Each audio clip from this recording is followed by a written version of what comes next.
हरे कृष्णा। आज हम जानने का प्रयास करेंगे कि वाकई में पुनर्जन्म होता है क्या, इसके बारे में शास्त्रों में कहाँ पे वर्णन है। तो सबसे पहले हम भगवद गीता से ही चर्चा करेंगे। भगवद गीता क्या है, सभी वेदों का, सभी जो है हमारे सनातन धर्म जितना शास्त्र सभी का क्या है, सारांश है। तो भगवद गीता में भगवान कई जगह पे इस बात की चर्चा करते हैं कि हम सबका पुनर्जन्म होता है। तो पहले हम लोग चर्चा करेंगे भगवद गीता का अध्याय 2 और श्लोक संख्या 27 का। जातस्य हि ध्रुव मृत्यु ध्रुवम जन्म मृतस्य च तस्मात् अपरिहार्थे न तुम शोचितुम अर्हसि। और बताते हैं कि जिसने जन्म लिया है उसकी मृत्यु निश्चित है और मृत्यु के पश्चात पुनर्जन्म भी निश्चित है। अतः अपने अपरिहार्य कार्य पालन में तुम्हें शोक नहीं करना चाहिए। यहाँ भगवान क्लियरली बता रहे हैं कि जिसने जन्म लिया उसकी मृत्यु निश्चित है और जिसकी मृत्यु हुई उसकी पुनर्जन्म निश्चित है।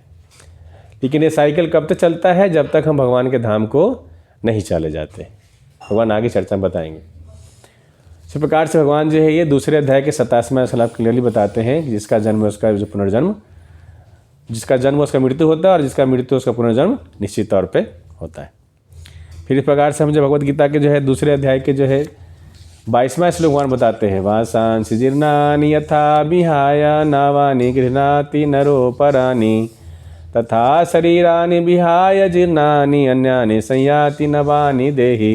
भगवान बताते हैं कि जैसे क्या होता है, हम लोग पुराने कपड़ों को त्याग करके नया वस्त्र धारण करते हैं, उसी प्रकार से जीवात्मा क्या होती है, पुराने शरीर को त्याग करके और नया शरीर अपने कर्म के अनुसार से धारण करती है। बोला तो भौतिक संसार एक मॉल की तरह है जिसमें 84 लाख प्रकार के कपड़े हैं और ये कपड़ा जो है हम किस तरह खरीद पाते, इतना हमारे पॉकेट में पैसा होता है। और सबसे बेस्ट प्रकार का कपड़ा बोला जाता है मानव का कपड़ा है। तो हम सभी मानव शरीर में मानव कपड़ा हमें प्राप्त हुआ है। लेकिन आगे जो है यदि हम यदि भगवान की भक्ति अच्छी तरह से नहीं करेंगे तो फिर से हमें एक शरीर प्राप्त करना है। तो मानव के शरीर प्राप्त हो इसके लिए हमारा बैंक बैलेंस में कुछ होना चाहिए, तभी हम मानव शरीर प्राप्त कर सकते हैं। अगर मानव का शरीर भी प्राप्त करना मुश्किल होता है, हो सकता है हम निम्न योनि में चले जाए, कुत्ता बन जाए, जानवर बन जाए, पेड़ बन जाए, कीट पतंग बन जाए, है ना, जलचर जीव बन जाए। 84 लाख में कहीं भी हम जा सकते हैं। तो हम अपने कर्म के अनुसार से हमारे पॉकेट में जो बैलेंस होता है उसके अनुसार से हमें अगला शरीर हमें प्राप्त होता है। जैसे हम पुराने कपड़ों को त्याग करके नया वस्त्र धारण करते हैं, उसी तरह आत्मा जो है जो एक नया शरीर को धारण करती है। तो जैसे मेडिकल साइंस में हम लोग बोलते हैं heart rate 0, respiration 0, pupil dilated fix है, मतलब पेशेंट इज डेड।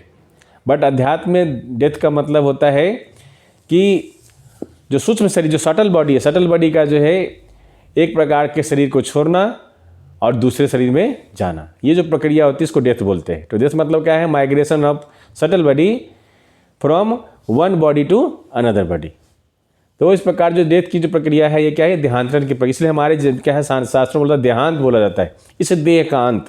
चूँकि आत्मा का कभी तो अंत होता नहीं है, आत्मा इज इटर्नल, वो सनातन है ना। भगवान बताते हैं न जायते म्रियते वा कदाचिन्नायं भूत्वा भविता वा न भूया अजो नित्यम शाश्वतोऽयं पुराणे न हन्यते हन्यमाने शरीरे। जो आत्मा का ना क्या है ना, भी कभी उसका कभी कोई विनाश नहीं होता है। ये क्या है, ये सनातन है, इंटरनल है। तो इस शरीर के मारे जाने पर भी आत्मा को मारा नहीं जा सकता है। इस प्रकार से जो भगवान ये बताते हैं भगवद गीता दूसरा अध्याय के 22वां श्लोक बताते हैं। फिर जो है इनफैक्ट भगवद गीता ज्ञान देना भगवान शुरू करते 2.13 दूसरा अध्याय का 13वें श्लोक से। देवनस्मिन् यथा देहे कौमारम यौवनम जरा तथा देहांतर प्राप्ति धीरस्तत्र मुह्यति। भगवान बताते हैं क्या है, जैसे क्या होता है हमारा अभी तक देखा जाए तो कितना सारा शरीर बदल चुका है। हम 3 किलो का पैदा हुए थे, फिर 4 किलो के हुए, फिर 10 किलो के हुए, फिर 20 किलो के हुए, फिर 50 किलो के हुए। तो देखा जाए हमारा वो शरीर तो है नहीं, हमारा कितने शरीर बदल चुके। लेकिन हमें कभी इस बात का रियलाइजेशन होता नहीं, हम कभी इस बात को फील नहीं करते। तो ये जो देहांतरण की प्रक्रिया है ये कांस्टेंट प्रक्रिया चलती रहती है। हम बच्चे से अभी तक बुढ़ापा धीरे धीरे क्या है, तो इसमें क्या होता है, हम बचपन में थे, फिर जवान हुए, फिर क्या है बुढ़ापा में जाएंगे, फिर शरीर को छोड़ना है। तो ये देहांतरण की प्रक्रिया चलती रहती है। तो जो समझदार जो होता है, जो बुद्धिमान व्यक्ति उस देहांतरण की प्रक्रिया से परेशान नहीं होता है और वो समझता है कि ये आत्मा तो कभी मरता नहीं है, हम तो आत्मा है, हम सनातन हैं। तो इसलिए क्या है, वो इस देहांतरण प्रक्रिया से जो है परेशान नहीं होता है। वो क्या है, भगवान के धाम जाने के लिए तैयारी करता रहता है। इस प्रकार से हम देखते हैं कि यहाँ पे भगवद गीता के दूसरे अध्याय भगवान जो है बताए हैं अपने पुनर्जन्म के बारे में। फिर भगवान जो है चौथे अध्याय की जो 9th श्लोक में 4.9 बताते हैं, जन्म कर्म च मे दिव्यम एवं यो बेति तत्वतः त्यक्ता देहम पुनर्जन्म नैतमामेति स अर्जुन। वहाँ बताते हैं कि जो मेरे जन्म और कर्म के दिव्यता को जानता है, उस क्या है, त्यक्ता देहम पुनर्जन्म नैतमामेति अर्जुन। इस शरीर को त्यागने के बाद उसे पुनर्जन्म दोबारा नहीं होगा। तो हमारा पुनर्जन्म ना हो उसके लिए क्या क्राइटेरिया वो बताते हैं कि भगवान के जन्म और कर्म के बारे में, भगवान का नाम रूप गुण लीला के बारे में हमें जानते हैं, भगवान को तत्व यदि समझ जाते हैं तो हमें इस भौतिक संसार में फिर से दोबारा जन्म हमें नहीं लेना पड़ेगा। इस प्रकार से भगवान जो 4.9 में भी क्या है, पुनर्जन्म की बात करते हैं।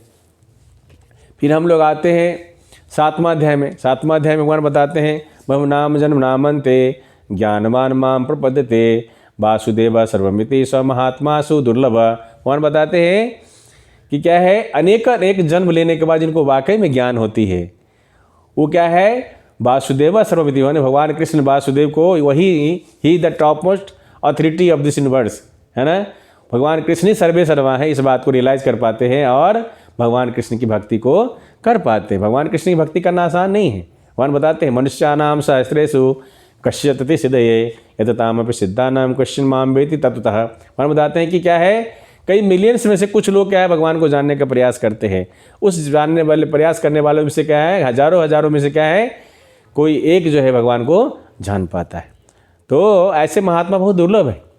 कई अनेक जन्म, भगवान बताते हैं अनेक जन्म लेने के बाद जिनको वाकई में ज्ञान होता है वो क्या है, वासुदेव सर्वमिति, भगवान कृष्ण ही सर्वे सर्वा है। ईश्वर परम कृष्णा सचिदानंद विग्रह अनादिरादि गोविंदा सर्व कारण कारणम। तो भगवान ही सब चीज़ के कारण है, भगवान ही ओरिजिनल सोर्स हैं। ये जो है इस बात को समझ पाता। तो यहाँ पे भगवान क्या है, ये हिंट दे रहे हैं क्या है, हमारा अनेक जन्म हमारा होता है, यहाँ भी हिंट दे रहे हैं। फिर भगवान जो है 8वां अध्याय का जो है 16वां श्लोक बताते हैं, आ ब्रह्म भूमना लोका पुनरावर्ती नो अर्जुना माम उपेत्तक तो कौनते या पुनर्जन्म न विद्यते। भगवान बताते हैं इस भौतिक संसार में क्या है, जो 14 भूमन है ना, पृथ्वी के नीचे 7 और पृथ्वी के ऊपर मिला के क्या है 7, टोटल 14 भुवन में क्या है, जहाँ भी जीव जाता है उसे क्या है फिर से इस भौतिक संसार में आना पड़ता है। जैसे कि हम ग्रेविटी के क्षेत्र में जब तक रहते हैं तब तक क्या है, हम जैसे हमारा एनर्जी खत्म होगा हम फॉल डाउन हमारा हो जाएगा। तो सेम में इस भौतिक संसार के इवन टॉप मोस्ट ब्रह्मलोक भी चले जाते हैं तो हमें क्या है, वहाँ कैसे भी क्या हमें फिर से इस भौतिक संसार में आना पड़ सकता है। लेकिन भगवान के धाम, भगवान बताते हैं कि जो मेरे धाम को प्राप्त कर लेता है वो फिर कभी जन्म नहीं लेता है। मतलब क्या यहाँ भी भगवान इंडिकेट कर रहे हैं कि हमारा दोबारा जन्म तो होगा। तो फिर भगवान बताते हैं 15वां अध्याय में भगवान बताते हैं कि न तद्भासते सूर्यो न शशांको न पावक यद गत्वा न निवर्तन्ते तद्धाम परम मम। भगवान बताते हैं कि जो मेरा जो धाम है, जो वहाँ पर क्या है, प्रकाश के लिए ना तो सूर्य की जरूरत पड़ती है ना चंद्रमा की जरूरत पड़ती है। जो मेरे धाम को चला जाता है उसको क्या है फिर से वो क्या है इस भौतिक संसार में दोबारा उसको आना नहीं पड़ता है। तो वहाँ पे भगवान क्या है इंडिकेट कर रहे हैं कि यहाँ पे भी हमारा पुनर्जन्म होता है। इस प्रकार से जो भगवान जो है पूरी भगवद गीता में कई जगह पे इस बात की चर्चा करते हैं कि हम सबका क्या है अपने कर्म के अनुसार से क्या है हमें फिर से अगला शरीर हमें प्राप्त होगा। तो जैसा हम करेंगे कर्म, चूँकि कर्म भगवान भगवद गीता में भगवान 5 टॉपिक की चर्चा किए हैं, ईश्वर, जीवात्मा और काल, प्रकृति और कर्म। और सबसे ज़्यादा भगवान जो है ना कर्म के प्रिंसिपल के बारे में ही भगवान बताते हैं। तो ऐसा नहीं कि हम जो कुछ कर रहे हैं कोई देख रहा नहीं, हम सबके हृदय में बड़ा सबसे बड़ा कैमरा लगा हुआ है। बोला जाता शास्त्र में बोला गया है कि एक पेड़ पे जो है 2 चिड़िया है, एक चिड़िया क्या कर रहा है फल को खा रही है और एक चिड़िया क्या कर रही है देख रही है, ऑब्जर्व कर रही है। तो इसी तरह क्या है जितने भी शरीर है शरीरधारी जितने हम सब हैं, तो एक जो है जीवात्मा है और एक परमात्मा है। और परमात्मा यहाँ पे क्या है वो कैमरा की तरह काम कर रहे हैं। हम जो भी कार्य कर रहे हैं हमें नोटिस कर रहे हैं। ऐसा नहीं सोचना चाहिए बंद कमरे में कोई नहीं हम कुछ भी कर लें, नहीं, हम जो भी कर रहे हैं बोला गया भगवद गीता में भगवान बताते हैं उपदष्टा अनुमंता च भर्ता भोक्ता महेश्वर परमात्मेति च विभक्तोदयस्मिन् पुरुष पर। भगवान क्या है उपद्रष्टा है ना, मतलब क्या ओवरसीयर है, अनुमंता है मतलब परमिटर है, परमिशन देने वाले हैं, और कौन है परमात्मा के रूप में हम सबके हृदय में विद्यमान है। तो इस प्रकार से हम जो भी करते हैं उसके अनुसार से हमें कर्म के प्रिंसिपल हम पे लागू होगा। हम जैसा कर्म करेंगे उसके अनुसार से क्या है हमें जो है अगला शरीर हमें प्राप्त होना है। इसलिए जब हम भगवद गीता को पढ़ते हैं तो हम क्या है पुनर्जन्म के प्रिंसिपल को समझते हैं। ये समझना बहुत जरूरी है। कई बार हमें लगता है जैसे बहुत अलग अलग धर्म जो है, जैसे क्रिश्चियनिटी है या इस्लाम है, उसमें क्या पुनर्जन्म की बात नहीं मानते। लेकिन प्रैक्टिकली भी देखें तो पुनर्जन्म के बाद सिद्धांत को हम समझ सकते हैं। अब देखिए, एक ही दिन में क्या है 2 बच्चे पैदा होता है, एक अंबानी जी के घर में पैदा होता है, एक क्या है किसी रिक्शा वाले घर में पैदा होता है। तो ऐसा क्या अंतर है? एक बच्चा पैदा होते ही जो है खरबपति अरबपति कितने मिलियन से मालिक हो गया, एक बच्चा क्या है पैदा होते सरकपति। तो ऐसा क्या है? एक आदमी क्या है एक फ़ोन पे करोड़ों का डील कर लेता है, एक आदमी को 500 रुपये कमाने के लिए जो है भर दिन रिक्शा चलाना पड़ता है। तो ऐसा नहीं कि हम क्या है हम सब इसी जन्म के मेहनत से हमें जो प्राप्त हुआ है, नहीं, हम सब का एक प्रारब्ध है। अपने प्रारब्ध के अनुसार से हमें जो है अपने पुण्य पाप के अनुसार से हमारे जीवन में खुशी मिलता है और हमारे जीवन में कष्ट आता है। तो हम सब का अपना अपना बैलेंस सेट, हम सब बैलेंस सेट लेके आते, कोई खाली हाथ नहीं आता है, कोई खाली हाथ नहीं जाता है। सब अपने जो है धर्म और कर्म का बक्सा लेके आता है और अपने धर्म और कर्म का बक्सा लेके जाता है। इसलिए हम सबको क्या है जब भगवद गीता पढ़ते तो हमें क्या समझ में आती है कि नहीं, हमारा नेक्स्ट लाइफ भी होना है। तो अब सवाल उठता है कि हम गलती करें इस जन्म में और हमें भुगतना पड़े अगला जन्म में, कौन सा न्याय है? तो जन्म की बात तो क्या है, तो जन्म तो क्या है कपड़ा की तरह है। आप कोई चोरी करे, कोई चोरी करता है लाल कपड़ा पहन करके और उसको पुलिस पकड़ता है काला कपड़ा में, तो ऐसा थोड़ी कि उसने काला कपड़ा पहन लिया तो जो है ना जो है उसका जो है चोरी का जो है भागीदारी नहीं होगा। नहीं, तो शरीर तो कपड़ा है, भले मानव शरीर में रहे या फिर अगला जो है दूसरे मानव में चले जाए या दूसरा जीव में बन के चले जाए, लेकिन हमारा क्या जो हमारी गलती उसकी सजा तो मिलेगी। इसलिए हम जो भी करेंगे उससे हमें हिसाब किताब हम सबको देना पड़ेगा। इसलिए जब भगवद गीता पढ़ते तो हमें समझ में आता है कि क्या सही है और क्या गलत है। भगवद गीता क्या है, मैनुअल ऑफ लाइफ है ना। और भगवद गीता क्या हमें आर्ट ऑफ लिविंग भी सिखाती है और आर्ट ऑफ डाइंग भी सिखाती है। तो हमें कैसे जीवन जीना चाहिए, और एक समय है कि हम सबको शरीर छोड़ना पड़ेगा, है ना। किसी कोई भी दुनिया में इतना बड़ा कोई भी कितना पावरफुल सक्सेस क्यों ना हो, उसे भी क्या है शरीर तो छोड़ना पड़ेगा। तो शरीर छोड़ने के समय कैसी चेतना हमारी होना चाहिए वो भी भगवद गीता सिखाती है। तो भगवद गीता क्या है, जीवन जीने का मैनुअल है। और जब भगवद गीता हम समझते हैं तो हमें क्लियर कट समझ में आता है कि हमारा पुनर्जन्म तो होगा। तो इस प्रकार से हम सबको अलर्ट होना चाहिए। और भगवान बताते हैं कि जो मेरा भक्ति करेगा, जो मेरे जन्म और कर्म के दीप्ता को समझ लेता है उसको क्या दोबारा जन्म नहीं होगा। तो जब भगवान की हम भक्ति करते हैं, भगवान के बारे में समझते हैं, भगवद गीता को पढ़ते हैं, श्रीमद् भागवतम पुराण को पढ़ते हैं, तो भगवान कृष्ण के बारे में समझते हैं। तो इस प्रकार से क्या है हम सब जो है समझ पाते हैं क्या है कि हम सब का पूरा दोबारा से जन्म होगा यदि हम भक्ति नहीं करेंगे। तो यदि भगवान की भक्ति करेंगे तो निश्चित तौर पे क्या है हम भगवान के धाम को चले जाएंगे। जब भगवान के धाम को चले जाएंगे तो फिर से हमें इस भौतिक संसार में दोबारा नहीं आना पड़ेगा। इवन हम देखते हैं कि जो है 4था अध्याय में भी जो है जब भगवान बताते कि मैंने जो भगवद गीता ज्ञान सबसे पहले जो विवस्वान को दिया था, सूर्यदेव को दिया था, तो अर्जुन सवाल बोल रहा था कि आप तो हमारे साथ आसपास ही कुछ पैदा हुए हो, आप मेरे जैसे बहुत ज़्यादा बड़े तो हो नहीं आप, तो आप कैसे जो है अर्जुन को जो है क्या बोलते हैं सूर्यदेव को आपने भगवद गीता पढ़ा दी। तो भगवान वहाँ पे बताते हैं कि क्या है कि हमारे तुम्हारे क्या है अनेक जन्म हो चुके। 4था अध्याय में बताते हैं कि हमारे तुम्हारे क्या है अनेक जन्म हो चुके हैं, लेकिन क्या है हमें क्या है हमें अपना तो पता ही पता, हमारे सभी जीव का सभी जन्म का हिसाब किताब मेरे पास पता है, लेकिन तुमको क्या है तुमको कुछ याद नहीं है। इस प्रकार से क्या है भगवान यहाँ पे बताते हैं भगवद गीता के जो है भगवान बताते हैं कि भगवद गीता के 4था अध्याय का 5वां श्लोक में बहुनी में व्यतीतानि जन्मानि तब च अर्जुना तान्य हम वेद शर्मानि न तम वेद परंतप। भगवान बताते हैं कि तुम्हारे और मेरे अनेकानेक जन्म हो चुके, मुझे तो उन सबका स्मरण है, किंतु हे परंतप तुम्हें उनका स्मरण नहीं रह पाता है। तो भगवान यहाँ पे भी जो भगवद गीता के जो है 4थे अध्याय के 5वां श्लोक में बताते हैं कि हमारे सबके अनेक अनेक जन्म हो चुके हैं, हम करोड़ों जन्म हमारे चुके हैं, हम करोड़ों शादियाँ कर चुके हैं, करोड़ों बच्चे हम पैदा कर चुके हैं, हमारे करोड़ों माँ बाप हो चुके हैं अभी तक। तो इस प्रकार से जो है हम जीवात्मा है, हमारा जीवात्मा क्या है एक शरीर से दूसरे शरीर में माइग्रेशन, तो ये लगातार प्रक्रिया चलती रहेगी जब तक हम भगवान के धाम को नहीं चले जाते।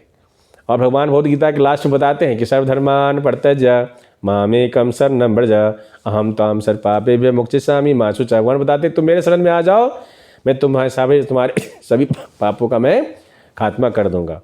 और इस प्रकार से तुम शुद्ध होकर के क्या है, क्योंकि भगवान की भक्ति कर पाना सबके बस की बात नहीं। भगवान बताते हैं 7वां अध्याय में क्या है कि जब तक क्या हमारे जीवन में क्या है कुछ पुण्य नहीं इकट्ठा होगी, हमारी स्वीकृति नहीं इकट्ठा होगी, तब तक क्या भगवान की भक्ति नहीं कर पा सकते। ये शाम तो अंतगतम पापम जनानाम पुण्य कर्म नाम तेदंदमो निर्मुक्तो भजन्ते माम निर्वत। कि जब तक हमारे पापों का अंत नहीं होता, हमारी स्वीकृति, हमारे पुण्य इकट्ठा नहीं होते, तब तक क्या भगवान की भक्ति नहीं कर सकते। इस प्रकार से क्या है, भगवद गीता जब हम पढ़ते तो समझ में आता है कि हमारा अनेकों अनेक जन्म हुए हैं, आगे भी होते रहेंगे, यदि हम भगवान की भक्ति करके भगवान के धाम को नहीं चले जाएंगे। क्योंकि क्या है, इस भौतिक संसार में जो भी हमें शरीर प्राप्त होता है अपने कर्म के अनुसार से प्राप्त होता है, हमारे पास चॉइस नहीं है। हमें ऐसा नहीं कि हम अपने माँ बाप को सिलेक्ट कर सकते हैं, है ना, हम अपने जब प्लेस बर्थ प्लेस को सिलेक्ट कर सकते नहीं, हमारे पास कोई चॉइस नहीं, हमारे अपने कर्म के अनुसार से हमें जो भी प्राप्त होता है। इसलिए आप सबसे अनुरोध है, भगवद गीता को समझिए, पढ़िए और इस बात को समझिए कि हम सबका क्या अगला जन्म होने वाला है। इसलिए जो भी गलत कार्य हम कर पाते हैं आजकल, हम सब क्या है, अभी अब ऐसा ट्रेंड चल रहा है कि सब के सब लोग नरक जाने के लिए लाइन में लगे हुए हैं, सब गलत कार्य कर रहे हैं। हम सब खाने पीने से लेकर के जो है पूरे धर्म के पिलर को हम लोग तोड़ के रखे हैं। कोई शास्त्र नहीं पढ़ते, भगवद गीता नहीं पढ़ते, भागवतम को नहीं पढ़ते, जो पढ़ते सो गलत ढंग से पढ़ते, इंटरप्रेट अपने ढंग से करते, शास्त्र को मॉडिफाई करके समझने का प्रयास करते अपनी सुविधा के अनुसार से।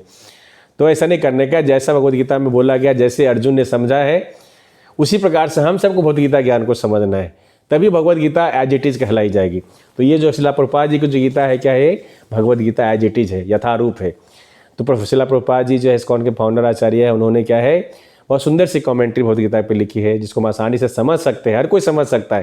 तो आप सबसे अनुरोध है, भगवद गीता को पढ़िए और समझिए कि हम सबका पुनर्जन्म होता रहेगा। यदि हम इस भौतिक संसार से वाकई में यहाँ से बाहर जाना चाहते हैं, भगवान के धाम को जाना चाहते हैं, हम अपने ओरिजिनल स्वरूप को प्राप्त करना चाहते हैं, तो हमें भक्ति करना है। हरे कृष्णा कृष्णा कृष्णा हरे हरे, हरे राम राम राम हरे हरे। कलयुग में सिर्फ भगवान का नाम लेकर के क्या है, हम भगवान के धाम को जा सकते हैं। तो आप सबसे अनुरोध है, भगवान का नाम लीजिए, भगवद गीता को पढ़िए और इस बार जो है जन्म मृत्यु जरा व्याधि का जो साइकिल में हम सब फंसे हुए हैं, इस चक्र में जो फंसे हुए हैं, जो हम सबका असली कष्ट है, उसे बाहर निकलिए। हरे कृष्णा। शिला प्रभुपाद जी की जय और परमानंदे हरि हरि बोल।